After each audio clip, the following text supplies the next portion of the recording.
P block elements में पास 4 में आज देखेंगे हम लोग कि ग्रुप नंबर 15 की हैलाइड। इसके पहली क्लास में आपको हाइड्राइड बताया गया था और हाइड्राइडों का प्रॉपर्टीज जो है अब देखेंगे हम लोग हैलाइड की। ग्रुप नंबर 15 के हैलाइड और हैलाइड से रिलेटिव क्या क्या क्वेश्चन जो है बिलोंग्स करते हैं। तो ग्रुप नंबर 15 के हैलाइड, तो ग्रुप नंबर 15 ये क्या क्या प्रकार का हैलाइड बनाते हैं, तो ये किस टाइप का हैलाइड प्रिपेयर करते हैं। तो ग्रुप नंबर 15 के हैलाइड, तो इनमें जनरली +3 चार्ज मानते हैं और हैलाइडों पर -1, इसे Br देगा आपका, Cl देगा, क्रॉस मल्टीपल करते हैं। तो ये MX3 टाइप के हैलाइड को प्रिपेयर कर लेते हैं। इसी एग्जाम्पल हो जाता है आपका कि अगर N की जगह पर N लेंगे तो NCl3 हो जाएगा, P लेंगे तो PCl3 हो जाएगा। इस टाइप का एग्जाम्पल हो जाता है। SbCl3 हो जाएगा।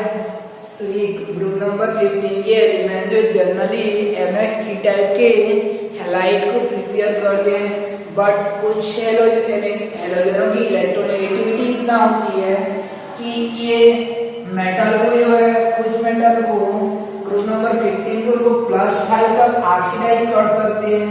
तो +5 तक ऑक्सीडाइज कर सकते हैं। तो ये MX5 टाइप के हैलाइड भी प्रिपेयर करते हैं, यानी MX5 टाइप के हैलाइड प्रिपेयर करते हैं। फॉर एग्जांपल इस PCl5 हो जाता है आपका, SbCl5 हो जाता है, AsCl5 हो जाएगा आपका, SbCl5 इस टाइप का हो जाता है। जनरली MX3 और MX5 प्रकार के हैलोजन बनाते हैं। तो समूह 15 के तत्व जो है सामान्यतः MX3 और MX5 प्रकार के हैलोजन बनाते हैं। अब देखिए इनमें से कुछ क्वेश्चन आते हैं कि ये नाइट्रोजन जो है NCl5 नहीं बनाता है, यानी NCl5 नहीं बनाता है, या नाइट्रोजन पेंटावैलेंसी को, यानी नाइट्रोजन जो है पेंटाहैलाइड प्रिपेयर नहीं करता और फास्फोरस जो पेंटाहैलाइड प्रिपेयर करता है, वो बोल के क्वेश्चन करता है। नाइट्रोजन पेंटाहैलाइड बनाता है तो नहीं बनाता, फास्फोरस पेंटाहैलाइड को बनाता है, क्यों? जबकि दोनों तो एक ही परिवार के सदस्य हैं, ऐसा क्वेश्चन आ जाता है। तो इसके लिए दोनों का क्या करेंगे हम लोग, इलेक्ट्रॉनिक विन्यास करेंगे। तो नाइट्रोजन 7 का 1s2 2s2 2p3 हो जाता है, और दूसरा कोष में मात्र 2 ही उपकोष होते हैं, S और P, D नहीं रहता है, इसलिए आगे D तक नहीं बढ़ा पाएंगे। जबकि फास्फोरस क्या करते हैं हम लोग, इसका होता है आपका 1s2 2s2 2p6 3s2 3p3, और इसमें d ऑर्बिटल एरिएबल रहते हैं, 3d 0 होता है, भले उसमें इलेक्ट्रॉन नहीं होते हैं, इसमें d ऑर्बिटल रहता है। तो उत्तेजित अवस्था में एक इलेक्ट्रॉन उत्तेजित होकर 3d में चला जाता है, यानी 3s से ये 3p के पश्चात 3d में एक इलेक्ट्रॉन चला जाएगा यहाँ से, पहले ऐसे सिमर इसमें, और s में डबल रहता है, यहाँ से उत्तेजित होकर 3d में चला जाता है, और 5 तो भीतर यानी अयुग्मित कक्षक उपलब्ध करवा देता है फास्फोरस जो, जबकि नाइट्रोजन में डी कक्षक का अभाव होने के कारण ऐसा क्षमता नहीं पाया जाता है। यही कारण है कि नाइट्रोजन जो है पेंटावैलेंस यानी पेंटाहैलाइड को नहीं बनाता और फास्फोरस जो पेंटाहैलाइड बनाता है, यानी फास्फोरस PCl5 बनाता है, जबकि नाइट्रोजन जो PCl5 को नहीं बनाता है। तो इस प्रकार ये क्वेश्चन था आपका कि नाइट्रोजन पेंटाहैलाइड बनाती है किंतु नाइट्रोजन क्यों नहीं। तो नाइट्रोजन तथा फास्फोरस दोनों का इलेक्ट्रॉनिक विन्यास करते हैं। में से फास्फोरस में 3d कक्षक रिक्त रहती है, जबकि नाइट्रोजन में नहीं। यही कारण है कि नाइट्रोजन पेंटाहैलाइड नहीं बनाती और फास्फोरस बनाती है। तथा याद रखना बिस्मथ में अक्रिय युग्म प्रभाव पाए जाने के कारण वो भी पेंटाहैलाइड नहीं बनाता है, यदि BiCl5 नहीं बनता है, BiCl5 जो नहीं बन पाता है, यानी पेंटाहैलाइड नहीं बना पाता है, और आपका बिस्मथ भी। तो ये था आपका कि समूह 15 के हैलाइडों में से एक क्वेश्चन। दूसरा कि ये नाइट्रोजन का ट्राईहैलाइड जो रहते हैं, इन नाइट्रोजन के ट्राईहैलाइड अत्यंत विस्फोटक होते हैं। क्यों? ये क्वेश्चन आ जाता है। आप एनसीईआरटी पास को पढ़ोगे तो बहुत ज्यादा तथ्यात्मक क्वेश्चन आते हैं इस चैप्टर से। तो चैप्टर के लास्ट में आप तथ्यात्मक क्वेश्चन पाओगे। तो जितना पढ़ाया जाता है डेली का डेली जो है उस तथ्यात्मक क्वेश्चन को आप फॉलो करना है। तो यहाँ से क्वेश्चन आता है कि NCl3 नाइट्रोजन के ट्राईहैलाइड जो रहते हैं वो अत्यंत विस्फोटक होते हैं। क्यों? तो नाइट्रोजन और ये हेलोजन जो रहते हैं इनका विद्युत ऋणात्मकता लगभग समान रहता है। विद्युत ऋणात्मकता लगभग समान रहता है, इलेक्ट्रोनेगेटिविटी। तो दो तत्वों का अगर विद्युत ऋणात्मकता समान रहेगा तो वो आपस में किसी प्रकार से जुड़ने की स्थिति में नहीं रहते हैं, यानी एक प्रकार से टूटने की स्थिति में होते हैं। यानी विद्युत ऋणात्मकता लगभग समान होती है, इसलिए ये अस्थायित्व को प्रदर्शित करते हैं। जैसे दो समान हो जाने पर, जैसे दो समान टापर होने पर उनका थोड़ा नहीं जमता है, तो ऐसे नाइट्रोजन और हेलोजनों का विद्युत ऋणात्मकता समान होने के कारण ये अस्थायी होते हैं और थोड़ा सा भी इनको ताप मिल जाए तो विस्फोट करना स्टार्ट कर देते हैं। तो आंसर क्या हो जाएगा आपका? नाइट्रोजन के ट्राईहैलाइड विस्फोट होते हैं। क्यों का आंसर क्या हो जाएगा कि नाइट्रोजन यानी नाइट्रोजन के ट्राईहैलाइड विस्फोटक होते हैं। तो नाइट्रोजन के ट्राईहैलाइडों में से ये आपका कि नाइट्रोजन के ट्राईहैलाइडों में से नाइट्रोजन व संगत हेलोजन परमाणु की विद्युत ऋणात्मकता में यानी विद्युत ऋणात्मकता लगभग समान होती है, अतः ये अस्थायी प्रकृति के होते हैं, वह विस्फोट उत्पन्न करते हैं, यानी विस्फोट उत्पन्न कर देते हैं। तो इस प्रकार ये ट्राईहैलाइड यानी हेलोजन के हैलाइडों की विशेषताएं हो जाती है और उनसे संबंधित क्वेश्चन। तो ये दोनों क्वेश्चन को अच्छे से देखे रहना आप लोग। इसके उपरांत जो है आगे देखते हैं कि नाइट्रोजन का यानी समूह 15 के रासायनिक गुणों का अगला जो है कि पहला था ऑक्सीकरण अवस्था, दूसरा हाइड्राइड, तीसरा हैलाइड और चौथा होता है आपका सहसंयोजकता यानी कोवैलेंसी। तो सहसंयोजकता किसे कहते हैं? तो सहसंयोजकता तो कोई भी यौगिक या कोई भी परमाणु जो है कुल मिलाकर कितना बॉन्ड बना सकता है। जैसे नाइट्रोजन है आपका, तो नाइट्रोजन के ये 2s अंतिम कोश में 5 इलेक्ट्रॉन होते हैं आपका, नाइट्रोजन के अंतिम कोश में 5 इलेक्ट्रॉन होते हैं। लेकिन डी कक्षक नहीं होने का यहाँ से इलेक्ट्रॉन उत्तेजित नहीं हो पाता है। डी कक्षक नहीं होने का इलेक्ट्रॉन उत्तेजित नहीं हो पाता है। तो ये 3 ऑयल इलेक्ट्रॉन होने के कारण किसी के साथ जो 3 सिग्मा बॉन्ड बना सकता है। जैसे NH3 बनता है आपका कि 3 सिग्मा बॉन्ड यानी 3 बॉन्ड बना सकता है, 3 सहसंयोजी बॉन्ड बना सकता है। और ये 2s का जो इलेक्ट्रॉन रहता है वो एकाकी इलेक्ट्रॉन के रूप में रहता है और एकाकी इलेक्ट्रॉन द्वारा जब बनता है तो बनने वाला बॉन्ड को सहसंयोजी बॉन्ड कहते हैं, कोऑर्डिनेट बॉन्ड कहा जाता है। जैसे कोई आएगा इसके पास, कोई हाइड्रोजन धन आया तो ये हाइड्रोजन धन आयन के साथ ये नाइट्रोजन जो है अब सहसंयोजी बॉन्ड नहीं बनाता है, अपितु सहसंयोजी बॉन्ड बनाता है, क्योंकि जोड़ात्मक में इलेक्ट्रॉन का साझा होता है। तो जब इलेक्ट्रॉन का साझेदारी इस प्रकार की दोनों परमाणु एक इलेक्ट्रॉन दें तो बनने वाला बॉन्ड को सहसंयोजी बॉन्ड कहते हैं। जब इलेक्ट्रॉन का साझा इस प्रकार कि कोई एक परमाणु दोनों इलेक्ट्रॉन को दे तो उनके मध्य बनने वाला बॉन्ड को उपसहसंयोजी बॉन्ड कहते हैं।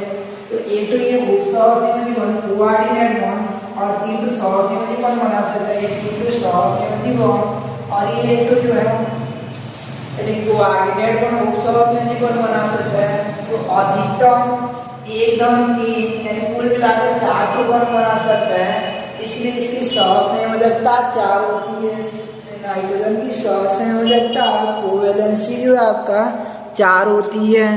तो नाइट्रोजन में डी कक्षक के अभाव के कारण इसकी अधिक डी कक्षक नहीं पाया जाता, इसलिए इलेक्ट्रॉन उत्तेजन नहीं हो पाता है। तो डी कक्षक के अभाव के कारण इसकी अधिकतम सहसंयोजकता 4 होती है। अब देखते हैं हम लोग इसकी अगला रासायनिक गुण रहता है क्रियाशीलता। तो क्रियाशीलता जो है इसकी क्रियाशीलता अगला रासायनिक गुण है रिएक्टिविटी, क्रियाशीलता। तो आपको बताया गया था कि नाइट्रोजन का आकार जो अत्यंत छोटा होता है, वेरी स्मॉलेस्ट साइज रहता है। तो नाइट्रोजन का आकार जो है अत्यंत छोटा होता है।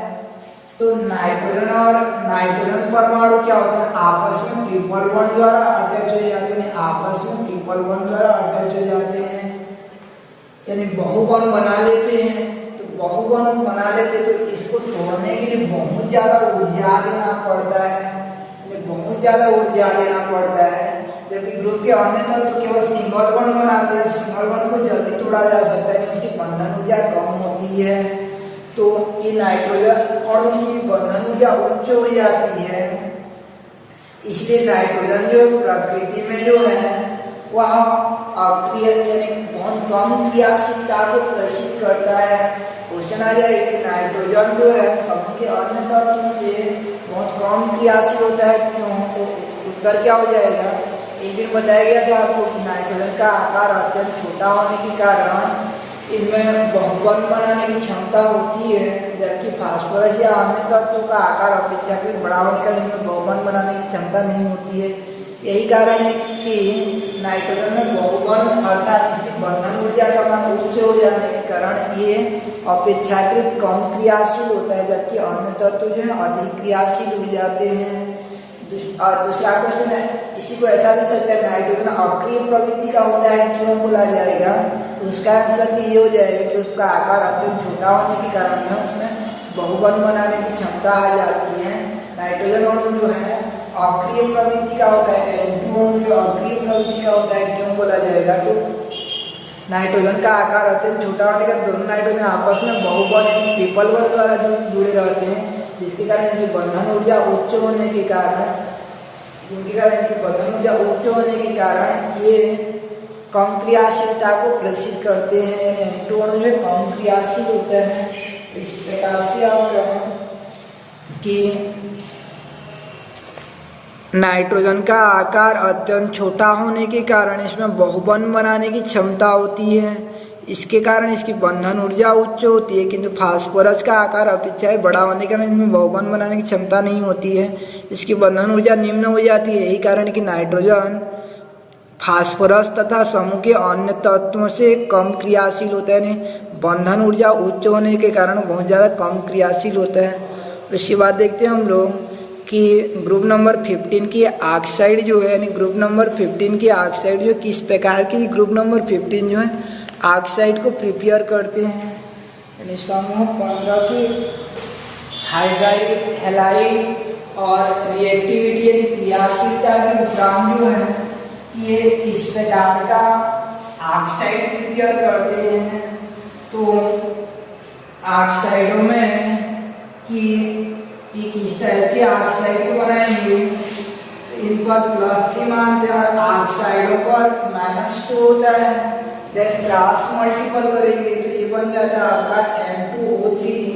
जैसे एग्जांपल हो जाएगा आपका N2O3, P2O3 इस टाइप का हो जाएगा, P2O3 इस टाइप का हो जाता है।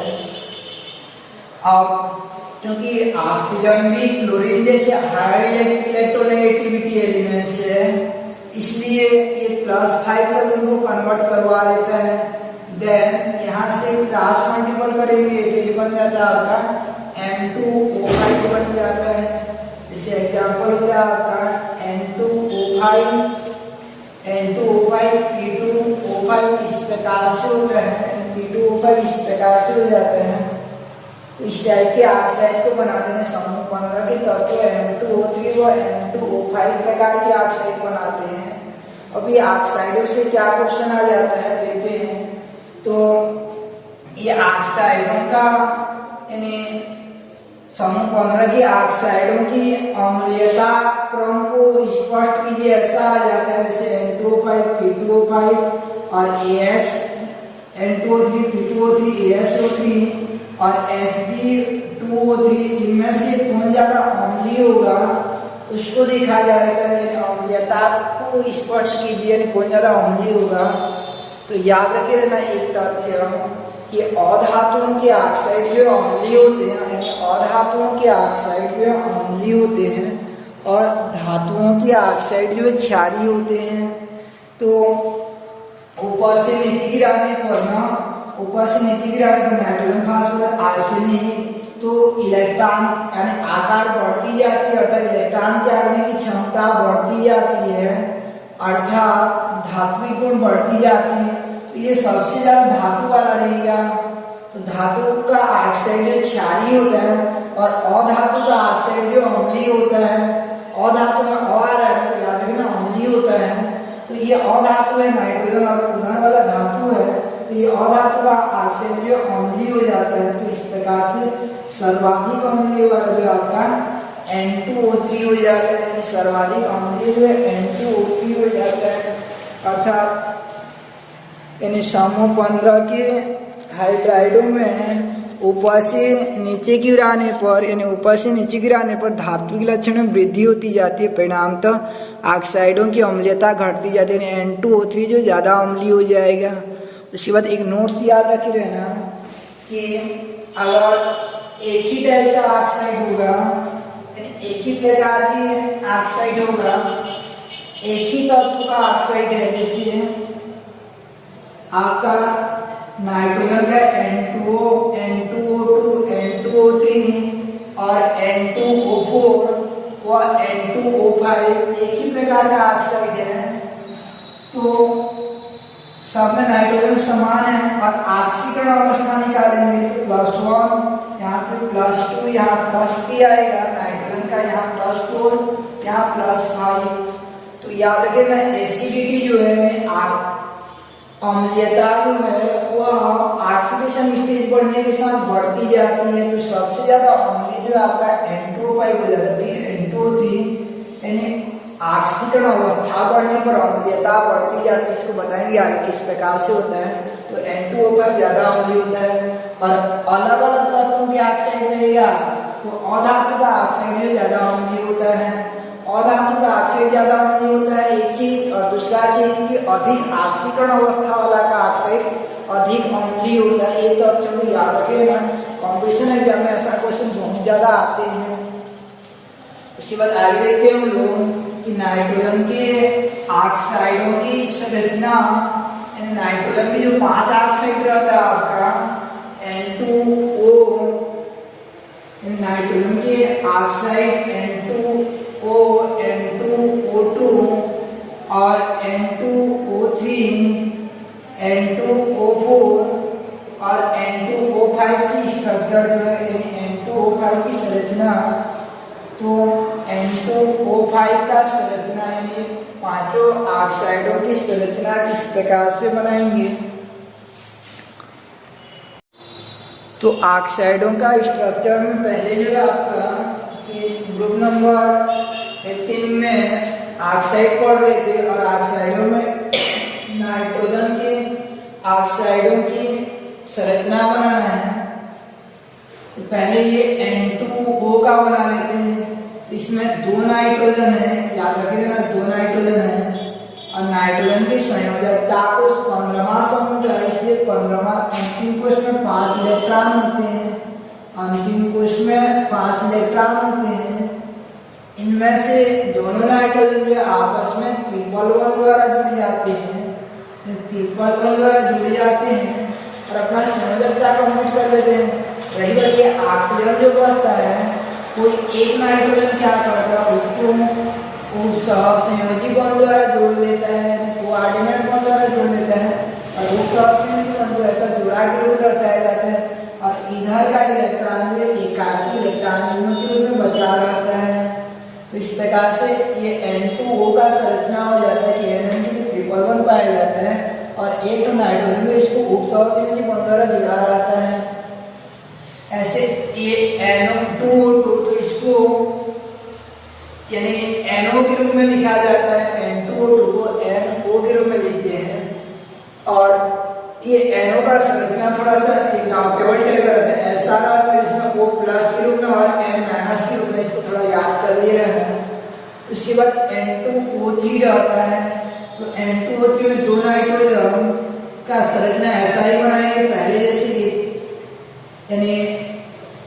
ट्रिपल वन द्वारा जुड़ जाएंगे और उसके बाद जो है आपका कि इसमें दोनों नाइट्रोजन जो है 5 इलेक्ट्रॉन है, तो एक इलेक्ट्रॉन जो है यानी एक ऑक्सीजन जो है इसके साथ डबल बॉन्ड द्वारा जुड़ जाता है और दूसरा ऑक्सीजन इसके साथ डबल बॉन्ड द्वारा जुड़ जाते हैं। उसके बाद जो है दोनों नाइट्रोजन में 3 इलेक्ट्रॉन है, तो कोई एक नाइट्रोजन क्या करता है, किसी एक ऑक्सीजन को उस संयोजी बॉन्ड द्वारा जोड़ लेता है और इधर का दोनों इलेक्ट्रॉन क्या होता है, एक साइड का एकाकी इलेक्ट्रॉन के रूप में बचेगा, फिर एक इलेक्ट्रॉन जो बचता है दोनों नाइट्रोजन आपस में जुड़ जाते हैं। 5 में से 2 इलेक्ट्रॉन ऑक्सीजन को जोड़ने के लिए और 2 इलेक्ट्रॉन ऑक्सीजन को उस ओर से लेने के लिए और इधर का बच जाएगा एकाकी के रूप में और दोनों सिंगल बॉन्ड द्वारा जुड़ जाएंगे। जबकि N2O4 में क्या करना है, यहाँ पे जो एकाकी इलेक्ट्रॉन में बचा है उसको चौथा ऑक्सीजन के रूप में लिख देते हैं, तो इस प्रकार से हो जाएगा आपका ये N2O4 का स्ट्रक्चर जो है, N2O4 का स्ट्रक्चर इस टाइप का हो जाएगा।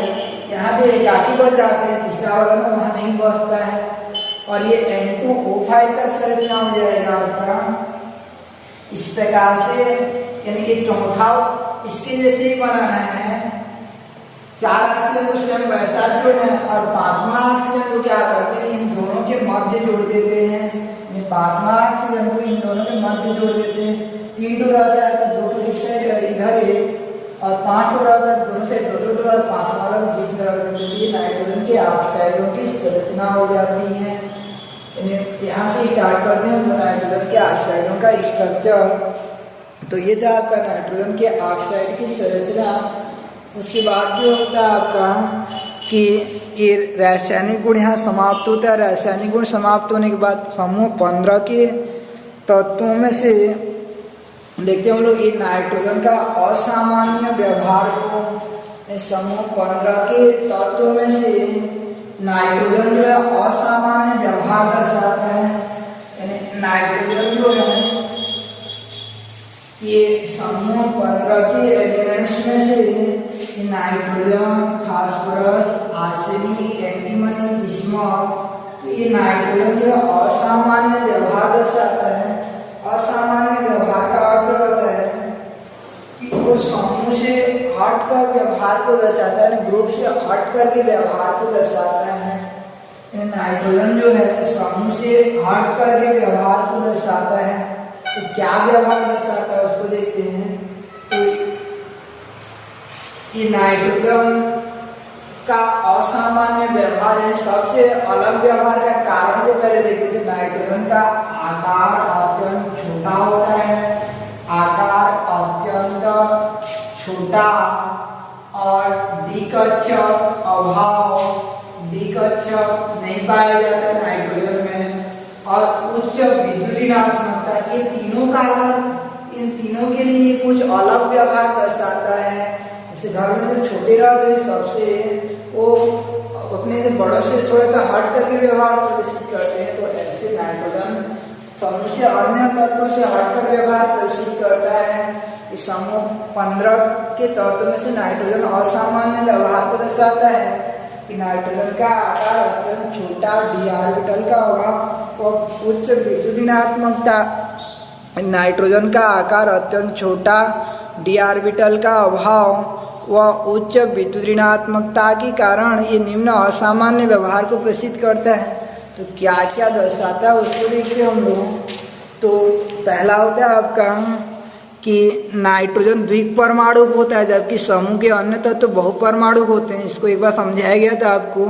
उसके बाद नाइट्रोजन गैसीय अवस्था में रहता है, जबकि अन्य तत्व तो ठोस अवस्था में रहते हैं।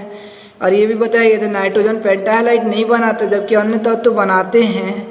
और बिस्मथ अपवाद नाइट्रोजन की अधिकतम सहसंयोजकता 4 होती है, जबकि अन्य तत्वों की 4 से अधिक होती है। यानी अधिकतम सहसंयोजकता नाइट्रोजन की 4 होती है। उसके बाद नाइट्रोजन का हाइड्राइड NH3 द्रव होता है, जबकि अन्य तत्वों के हाइड्राइड जो हैं जैसे PH3 ASH3 गैसीय अवस्था में होते हैं। तो ये 5 होता है आपका। इसको ऐसे ही माइंड में आ जाता है, थोड़ा अच्छे से देखना। उसके बाद देखते हैं हम लोग नाइट्रोजन सल्फर का। नाइट्रोजन और सल्फर का विकर्ण संबंध। नाइट्रोजन जो है यानी अगले समूह के सल्फर के साथ तिर्यक संबंध रखता है, जिसे विकर्ण संबंध कहते हैं। तो ये विकर्ण संबंध क्या क्या है, नाइट्रोजन और सल्फर का दोनों अधातु होते हैं, दोनों के ऑक्साइड जो अम्लीय होते हैं, दोनों ऑक्सी अम्ल बनाते हैं नाइट्रोजन और सल्फर जो है, और दोनों एक से अधिक ऑक्सीकरण अवस्था को प्रदर्शित करते हैं, और दोनों जो है ऋण विद्युतीय प्रकृति के होते हैं। तो ये विकर्ण संबंध, और इसको देख लिए रहना अच्छे से, 3 नंबर का क्वेश्चन दे देता है आपको। नेक्स्ट क्लास में हम लोग स्टार्ट करेंगे कि विकर्ण संबंध के पश्चात जो है आपका यानी प्रयोग यानी समूह के 1 2 तत्व बनाने का विधि, तो इसमें नाइट्रोजन के बारे में पढ़ेंगे हम लोग।